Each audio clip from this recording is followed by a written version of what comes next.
Selalu ada harga yang harus kita bayar dalam sebuah perjuangan. Ya, selalu ada harga yang harus kita bayar untuk meningkatkan sebuah kapasitas. Ya. Terbang 11 kilo, ya, cruising, ya, menjelajah di udara, terbang 11 kilo, lepas baling-baling.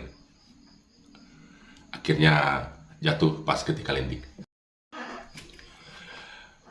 Saya selalu terbang dengan SOP yang sangat ketat, dengan prosedur tetap atau protap yang sangat ketat.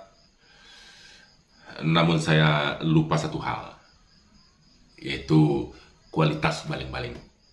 Jadi kualitas propeller ternyata itu harus diperhatikan ketika kita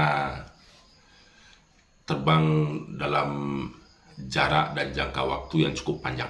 Ya, ketika landing crash, itu pun baterai belum 40%, masih 44%.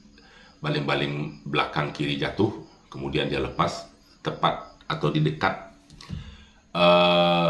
landing pad kita yang ada di lapangan basket, dan celakanya lapangan basket itu adalah beton. Oke, nanti kita lihat dari flight recordernya seperti apa, dari data flightnya seperti apa. Yang jelas ketika jatuh tepat di depan kita, motor kanan depan itu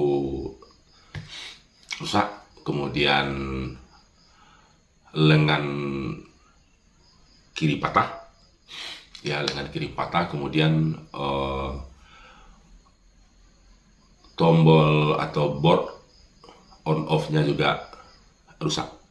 Jadi mungkin itu yang perlu, beberapa titik yang harus diperbaiki. Syukur-syukur ketika terbentur GPS-nya tidak apa-apa, gimbal secara visual juga tidak apa-apa, secara kasat mata, tapi kita nggak tahu karena belum dicoba. Kita coba cari board dulu, atau coba cari on off-nya dulu. On off-nya bagus dulu, kemudian kita coba apakah bagus. Kemudian baterai ketika terbentur apakah ada pengaruhnya atau bagaimana, kita juga tidak tahu. Ketika waktu landing crash itu, saya terbang melintasi 4 nagari, ya, 4 nagari di udara kira-kira selama 16 menit dengan daya jelajah atau hitungan total jelajahnya sekali terbang itu sekitar 11 kilo. Jadi ada yang kita lintasi, ada nagari Sari Lama, ada nagari Ketinggian, kemudian ada nagari Tarantang, satu lagi ada nagari Harau. Jadi 4 nagari itu kita lintasi dalam waktu 16 menit. 16 menit. Kita mengitarinya sejauh atau di udara berputar-putar sekitar 11 km lebih, dan menyisakan baterai juga belum habis, masih di posisi 44%. Rencananya kita mau habis-habisan terbang 2% atau 20%, ya, 20% atau 30% kita baru turun. Ternyata ada satu hal yang luput bagi kita, yaitu kualitas baling-baling. Jadi tiba-tiba ketika landing baling-balingnya lepas atau patah, mengakibatkan oleng setelah itu jatuh.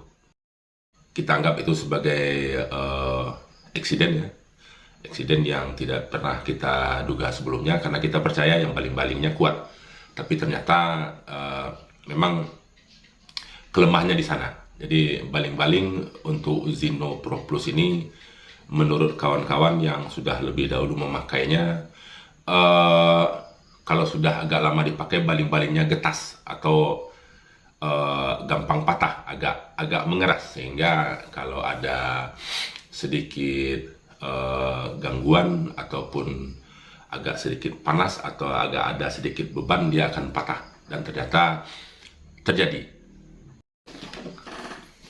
Kualitas jarak, untuk kualitas jarak,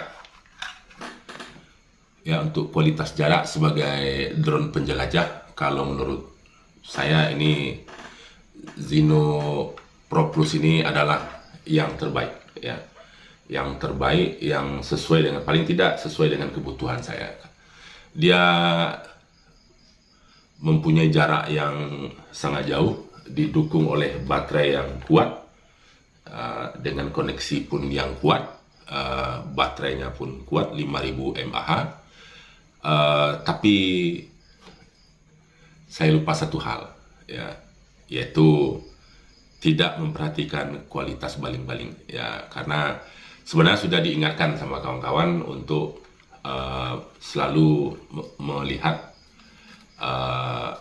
kondisi baling-baling, tapi serba nggak jelas, ya, serba nggak jelas. Kita melihatnya aman-aman saja seperti ini, tapi ternyata mungkin entah terbang terlalu lama dan kepanasan, padahal kita terbang jam 6, kita jam 6 kurang 5, jam 6 atau jam 18 atau jam 17.55, jam 6 sore kurang 5.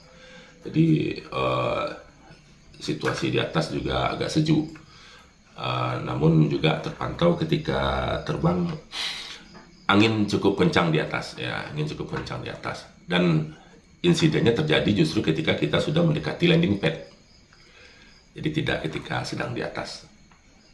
Jadi sebagai drone jelajah ini tetap, kalau menurut saya, sebagai drone yang terkuat. Namun sekali lagi, perhatikan kondisi propellernya, ya, propellernya, karena sangat fatal, ya, sangat fatal. Hal-hal yang tidak pernah kita duga yang sebelumnya, ya. Terbang 15 atau 16 menit dengan sisa waktu 44, saya pegang semuanya tidak ada panas. Motornya juga tidak ada overheat, ya, motor tidak ada overheat, semuanya baik-baik saja. Tapi karena terbentur ke landing padnya, jadi kapok landing pad itu ada di beton, ya, sebaiknya landing pad itu di rumput, ya, di rumput atau di tanah atau di, asal jangan di semen atau beton, ya. Ini pengalaman, mudah-mudahan rekan-rekan yang lain tidak kapok dengan Zino Pro Plus, ya. Tetap hati-hati dengan baling-baling, ya, tetap hati-hati dengan baling-balingnya supaya bisa safety di udara, safety untuk drone, dan safety untuk orang lain. Tetap dengan perhitungan mengamankan drone juga mengamankan orang lain yang ada di bawahnya. Jadi baling-baling tetap diperhatikan terus, ya, diperhatikan terus kualitasnya.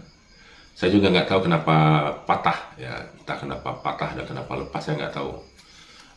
Akhirnya lepas, dan ini juga dialami oleh beberapa kawan-kawan yang lain, menurut kawan-kawan yang sudah lebih dahulu memakai Zino Pro Plus ini. Tapi kalau untuk sebagai drone jelajah, ini luar biasa.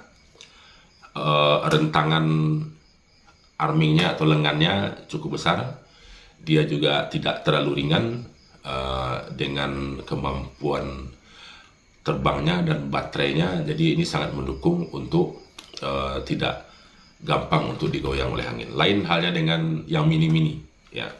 Kalau yang mini-mini saya kurang ini, karena jelas bentangan armingnya, lengannya ringan. Maksud saya bentangan armingnya atau bentangan armnya atau lengannya itu kecil, dan drone-nya pun ringan. Jadi dengan angin yang besar di atas, dia akan kerja keras di atas sana. Tapi kalau dengan ini saya sudah coba terbang sekitar 16 menit, sisa baterai 44, mampu menjelajah 11 km di udara, ya, 11 km di udara. Jadi kalau kita coba jarak jauhnya, saya yakin dan percaya 5 kilo masih tembus lah dengan ini. 5 kilo bolak-balik, ya, 5 kilo bolak-balik berarti ada 10 kilo. Kalau tembus 6 kilo berarti ada 12 kilo daya jelajahnya. Sampai saat ini masih recommended kalau menurut saya, tapi karena insiden kemarin untuk propeller hati-hati.